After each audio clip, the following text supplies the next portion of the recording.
बाबा क्या बताऊं बहुत परेशानी है बाबा। मेरे को बुलाया बालाजी को बुलाया मेरे छोटे छोटे बच्चे मालूम नाले राजपाल यादव अबे साढ़े तेरे को कैसे बुलाएंगे। मैं तो कहता हूँ मेरे को भी नहीं बुलाया तुम भी नहीं आए। एक बार जोरदार तालियां सर के लिए बजाना चाहिए। दूसरे को बुलाया मेरे को नहीं बुलाया। आता असं म्हणायचं मागून आले सैफ अली खान दिवशट वारसामध्ये बक्षील सैफ अली खान तरी चालू आहे। ये क्या बात है यार। मेरे को बोला था तो मैं करीना को भी साथ में लेके आता यार और तैमूर को भी साथ में लेके आता। असं म्हणल्यास अजय देवगणला लागला। अजय देवगण त्यांच्या पाठीमागे झूठ बोलता है तू।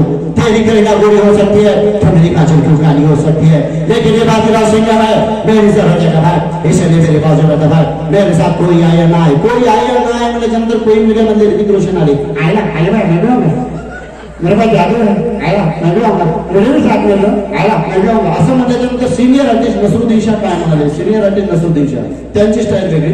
नसरुद्दीन शाह कसे बोलतात क्या हो रहा है एक बच्चे को पकड़ के लाना ये शौक ना बाप है। ये जो बाप का बाप है ये इसे यहाँ से भेजना पड़ेगा। मागून आले जयकांत शिकरे उर्फ प्रकाश राज त्यांची स्टाईल वेगळी। शौक लगा शौक लगा शौक लगा लगा सर म्हणजे तो आधी भैरव। जयकांत शिकरेची रिएक्शन चेटिंग करते हो तो चेटिंग चेटिंग करते हो तो सबके सब मिले हो तो मिले सुनिए हो तुम्हारा। मागून आले रामदेव बाबा भैया आपको वहां पे जाना है तो आप ऐसा करो आपको भी जाना है तो आप ऐसा करो। मैं तो कहता हूँ प्रतियोगिता था रात को खाओगे सुबह नीचे से निकल जाएगी करते रहो। आता असं म्हटल्याच्या नंतर रामदेव बाबाला बघून मकरंदानासपुरे काय म्हणाले ए शिवपुर्या आईला कलावंतांच्या रांगेमध्ये वामला कुठला रे आईला येतो रामदेव बाबा दिसतो डोळे मुचकी अशी होतो बुवा आपण काय घातला नाही वार सुटलं म्हणजे अवघड काम। आता असं म्हणल्याच्या नंतर निळू पुढे काम त्याच्यामुळे म्हणून आपण योगाच करत असतो। आपल्याला टेन्शन आलं की 30 पुढच्याला टेन्शन आलं की 60 रोगांना टेन्शन आलं की थांबायला म्हणजे मायाला म्हणजे टेन्शन घेतात। आता असं म्हणायचं दादा कोणते काय म्हणाले दादा कोणते त्यांच्याकडे अरे तिच्या आई म्हणायची नाना गंगेचे हमी पडू नको समाज कल्याण मागे पडायला असतं तर राजूचा अधिकारी असतं तुला काय म्हणजे काही कळालं नाही। पण ज्येष्ठ रंगकर्मी श्रीराम लागू काय म्हणाले श्रीराम लागू यांचा आवाज काढण्याचा प्रयत्न करतो। बरेच खूप कवी आर्टिस्ट काढण्याचा प्रयत्न करा। श्रीराम लागू कसे बोलायचे आणि हो खरं बरोबर आहे बाळांनो खरं म्हणजे जे सगळे कामं करतात ते समाज न्याय व्यवस्थेवर आणि समाज कल्याण ऑफिस त्यासाठी तत्पर यांच्यासाठी झाला पाहिजे। आता या कार्यक्रमाला सकाळी कलेक्टर मॅडम यांनी सुद्धा सांगितलं की असा कार्यक्रम पहिल्यांदा झाला सर। या कार्यक्रमाला शुभेच्छा दिल्या महाराष्ट्राचे माजी मुख्यमंत्री पृथ्वीराज चव्हाण। ते कसे शुभेच्छा दिल्या महाराष्ट्राचे माजी मुख्यमंत्री पृथ्वीराज चव्हाण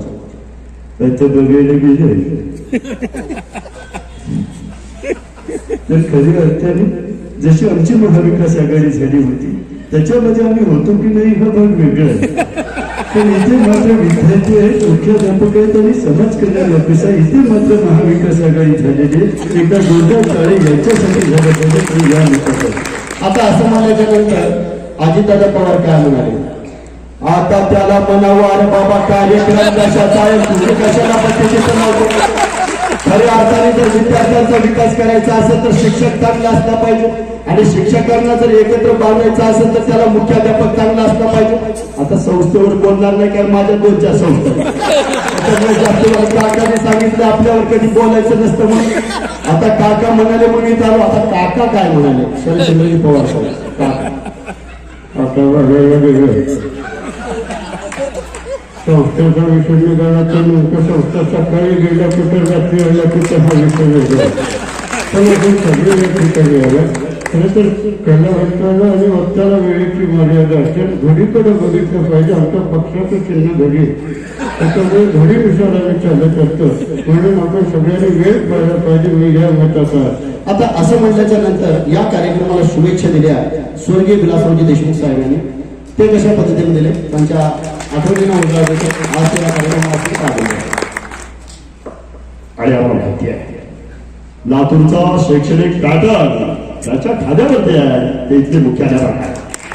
आणि आपल्याला खात्री आहे की आपण जे कार्यक्रम करतात पालक म्हणून माझी अशी खात्री आहे की येत्या आगामी काळामध्ये एक शिक्षक एक पिढी घडवत असतो आणि 10 पिढ्या घडवण्याचं काम एक मुख्याध्यापक करत असतो.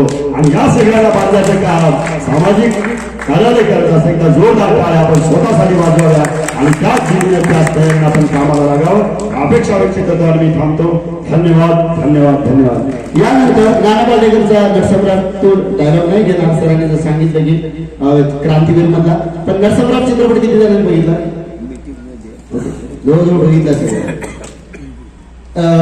नरसम्राट चित्रपट मधला शेवटचा डायलॉग मी आपल्या पुढे घेतो. कोणी घर देतं का घर, त्यांच्या आवाजाला स्पर्श करतो. आणि मी थांबणार आहे कारण की बराच अजून आपल्याला वक्त्यांना ऐकायचं आहे आणि त्यामुळे मला पण पुढील कार्यक्रमाला जायचं आहे. तर नाना पाटेकरचा शेवटचा डायलॉग आपल्या पुढे सादर करतो नरसम्राट मधला. आणि एक मिनिट, जर कोण घर देतं का घर, एका तुफानाला कोणी घर देतं का रे? एक तुफान भिंती वाचून, छपरा वाचून, माणसाच्या माये वाचून, देवाच्या दये वाचून राणावनात फिरताय, त्याला कोणी घर देतं का रे? To be not to be, that is a question. जगावं की मरावं हा एकच सवाल आहे.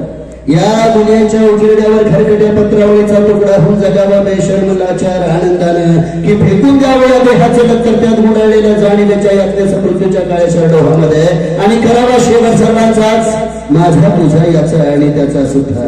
मृत्यूच्या महासर्पाने जीवनाला असा डचका मारावा की नंतर येणाऱ्या निद्रेला नसावा जागृतीचा किनारा कधी हे, पण त्याच निद्रेला जर स्वप्न पडू लागली तर एकच नाही का? नव्या स्वप्नांच्या अनोळखी प्रदेशात प्रवेश करण्याचा धीर होत नाही, म्हणून आम्ही सहन करतो हे साधं जुना जागेपण, आणि सहन करत असतो प्रेताच्या निर्जीवपणानं स्वाभिमानावर होणारे बलात्कार आणि अस्तित्वाच्या गाभाऱ्यात असल्याच्या सर्वांची विडंबना, आणि अखेर करुणेचा कटोरा घेऊन असतो आमच्या हात मारे करायच्या हाताशी. विधात्या तू इतका कठोर का झालास? एका बाजूला ज्यांना आम्ही जन्म दिला ते आम्हाला विसरतात, आणि दुसऱ्या बाजूला ज्यांनी आम्हाला जन्म दिला तो तोही आम्हाला विसरतोस. मग आमच्यासारख्या थेरड्याने जिवंत हाडा मासाची सापळी घेऊन कुणाच्या पायावर डोकं आदळायचं रे? कुणाच्या?